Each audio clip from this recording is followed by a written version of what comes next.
नमस्कार, जय हिंद, वंदे मातरम दोस्तों।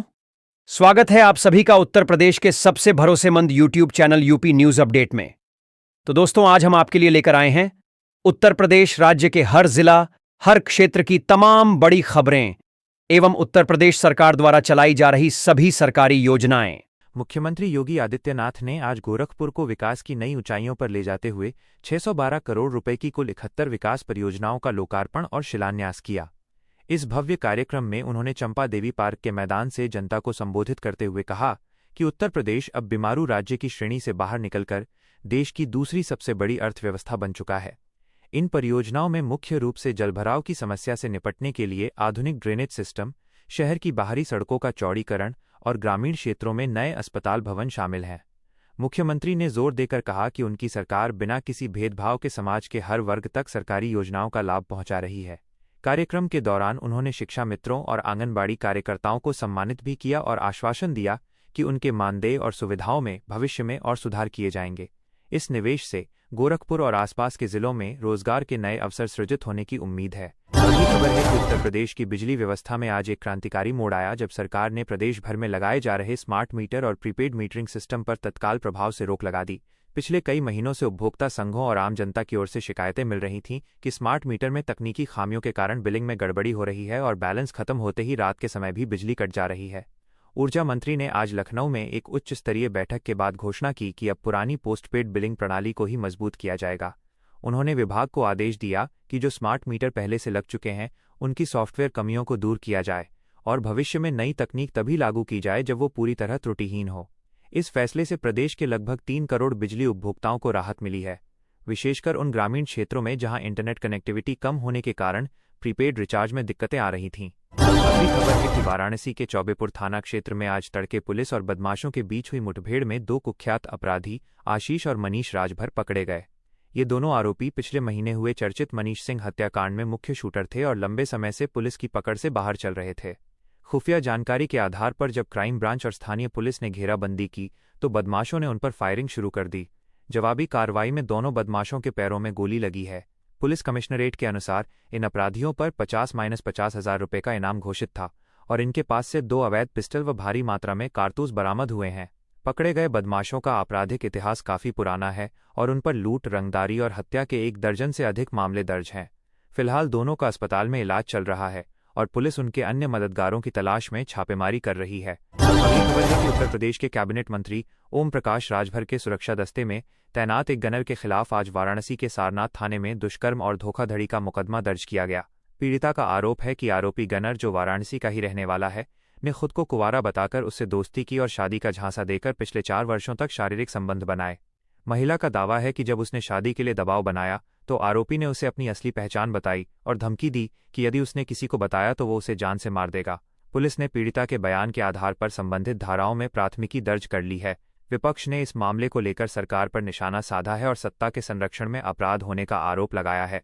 पुलिस का कहना है कि आरोपी अभी फरार है और उसकी गिरफ्तारी के लिए टीमें भेजी गई हैं। साथ ही विभाग स्तर पर भी उसके खिलाफ कार्रवाई की सिफारिश की गई है। अगली खबर है कि शाहजहांपुर जिले की कटरा नगर पंचायत में आज अध्यक्ष पद के लिए हुए उपचुनाव में मतदाताओं ने भारी उत्साह दिखाया। सुबह 7 बजे से ही मतदान केंद्रों पर लंबी कतारें लग गई थीं। प्रशासन ने चुनाव को निष्पक्ष और शांतिपूर्ण ढंग से संपन्न कराने के लिए पूरे इलाके को जोनों और सेक्टरों में विभाजित किया था। कुल 16 वार्डों के लिए करीब 12 मतदान केंद्र बनाए गए थे, जहां सुरक्षा के लिए पीएसी और स्थानीय पुलिस के जवान मुस्तैद रहे। यह उपचुनाव पूर्व अध्यक्ष के असामयिक निधन के कारण आवश्यक हो गया था। स्थानीय मुद्दों जैसे साफ सफाई, जल निकासी और लाइट की व्यवस्था इस चुनाव में हावी रहे। जिला निर्वाचन अधिकारी ने बताया कि मतदान का प्रतिशत काफी संतोषजनक रहा और कहीं से भी किसी अप्रिय घटना की सूचना नहीं मिली। अब सबकी निगाहें मतगणना पर टिकी हैं, जो आगामी 8 मई को होनी है। अगली खबर है कि मौसम विभाग ने आज उत्तर प्रदेश के पश्चिमी जिलों के लिए येलो अलर्ट जारी किया है।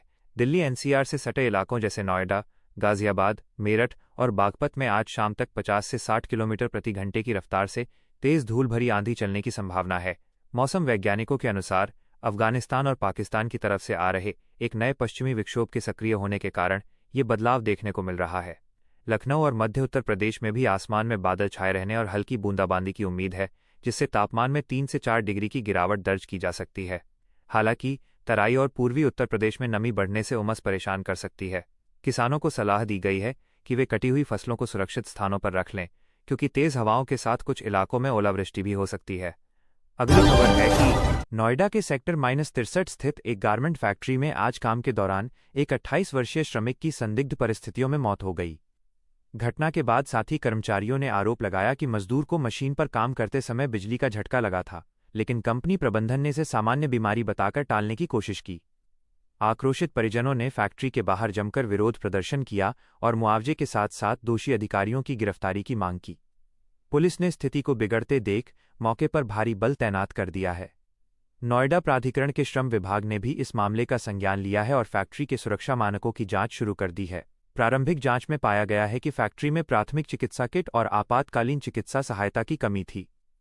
पुलिस ने शव को पोस्टमार्टम के लिए भेज दिया है और रिपोर्ट आने के बाद आगे की कार्रवाई की जाएगी। अगली खबर है कि मेरठ, जो पहले से ही खेल सामग्री के निर्माण के लिए दुनिया भर में प्रसिद्ध है, आज वहां से खेल जगत के लिए एक बड़ी खबर आई।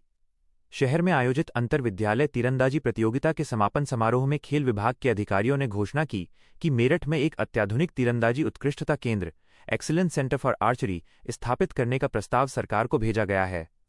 आज की प्रतियोगिता में 100 से अधिक स्कूलों के बच्चों ने हिस्सा लिया, जिनमें से कई ने राष्ट्रीय स्तर के रिकॉर्ड के करीब प्रदर्शन किया। अधिकारियों ने कहा कि पश्चिमी यूपी के बच्चों में नैसर्गिक प्रतिभा है और यदि उन्हें सही प्रशिक्षण और आधुनिक उपकरण मिले तो वे ओलंपिक जैसे बड़े मंचों पर पदक जीत सकते हैं। इस नई अकादमी में कोचों की नियुक्ति और अंतर्राष्ट्रीय स्तर के तीरंदाजी ट्रैक बनाने की योजना है, जिससे स्थानीय खिलाड़ियों को अब प्रशिक्षण के लिए दिल्ली या पुणे नहीं जाना पड़ेगा। अगली खबर है कि प्रयागराज के धूमनगंज थाना क्षेत्र में आज एक दिल दहला देने वाली वारदात हुई, जिसमें एक 8 साल के मासूम बच्चे की उसकी ही मां के प्रेमी ने हत्या कर दी। बताया जा रहा है कि आरोपी युवक का महिला के घर आना जाना था और वो बच्चे की मौजूदगी से परेशान रहता था। आज जब बच्चा घर में अकेला था, तब आरोपी ने उस पर क्रिकेट बल्ले और बेल्ट से हमला कर दिया। गंभीर चोटों के कारण बच्चे ने मौके पर ही दम तोड़ दिया। घटना की जानकारी मिलने पर इलाके के लोग उग्र हो गए और उन्होंने आरोपी को पकड़कर पुलिस के हवाले करने से पहले जमकर धुनाई की। पुलिस ने आरोपी के खिलाफ हत्या का मुकदमा दर्ज कर उसे हिरासत में ले लिया है। इस घटना ने समाज में रिश्तों के गिरते स्तर और अपराध की बढ़ती प्रवृत्ति पर गंभीर सवाल खड़े कर दिए हैं।